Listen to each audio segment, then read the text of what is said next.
നിങ്ങളുടെ മൊബൈൽ ഫോണിലേക്ക് ആരെങ്കിലും വിളിക്കുന്ന സമയത്ത് അതാരാണ് വിളിക്കുന്നതെന്ന് അറിയാൻ വേണ്ടി എത്രയോ വർഷങ്ങൾക്ക് മുമ്പേ ഇറങ്ങിയ ഒരു ആപ്ലിക്കേഷൻ ആയിരുന്നു ട്രൂകോളർ. ഈ ഒരു ആപ്ലിക്കേഷൻ ഇൻസ്റ്റാൾ ചെയ്തതിന് ശേഷം പല ആളുകളും അങ്ങനെ ആയിരുന്നു ആ ഒരു വിളിക്കുന്ന വ്യക്തിയുടെ പേര് കണ്ടുപിടിക്കൽ. ഇനി പറയാൻ പോകുന്ന കാര്യം വ്യക്തമായിട്ട് കേൾക്കുക. അതായത് കുറച്ച് മുമ്പ് വന്ന അപ്ഡേറ്റ് ആണ്. നിങ്ങളുടെ എയർടെൽ, ജിയോ അതുപോലെ തന്നെ വിഐയിലൊക്കെ ഉണ്ടെന്ന് കേൾക്കുന്നു. ഇത്തരത്തിലുള്ള 3 സിമ്മുകളിൽ ഇനി ട്രൂകോളർ ആപ്ലിക്കേഷൻ ഇനി ഉപയോഗിക്കേണ്ട ആവശ്യമില്ല.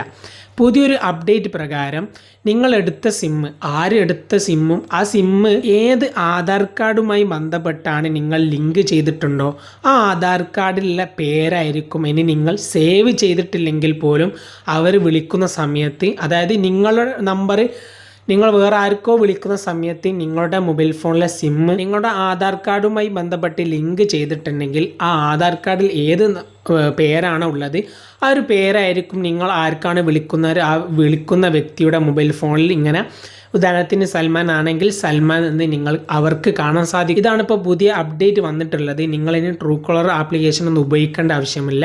ഇതുകൊണ്ടുള്ള ഒരു ഉപകാരം എന്ന് വെച്ചാൽ ഇനി ആരെങ്കിലും ഹാക്ക് ചെയ്യാൻ ഉപയോഗിക്കുകയാണെങ്കിൽ അതുപോലെ തന്നെ പൈസ തട്ടിപ്പുമായി ബന്ധപ്പെട്ടൊക്കെ വിളിക്കുന്ന സമയത്ത് ഇനി അത്തരത്തിലൊരു സിമ്മ് അവർക്ക് അങ്ങനെ നടക്കില്ല. കാരണം അവരുടെ ആധാർ കാർഡുമായി ബന്ധപ്പെട്ട് ലിങ്ക് ചെയ്താൽ മാത്രമായിരിക്കും ആ സിം കാർഡ് കിട്ടുക. അപ്പോൾ ആ സിം കാർഡിൽ നിന്നും ആ ആധാർ കാർഡിലെ ഏത് പേരാണോ ആ പേരായിരിക്കും ആ വിളിക്കുമ്പോൾ നമുക്ക് കാണിക്കുകയും ചെയ്യും.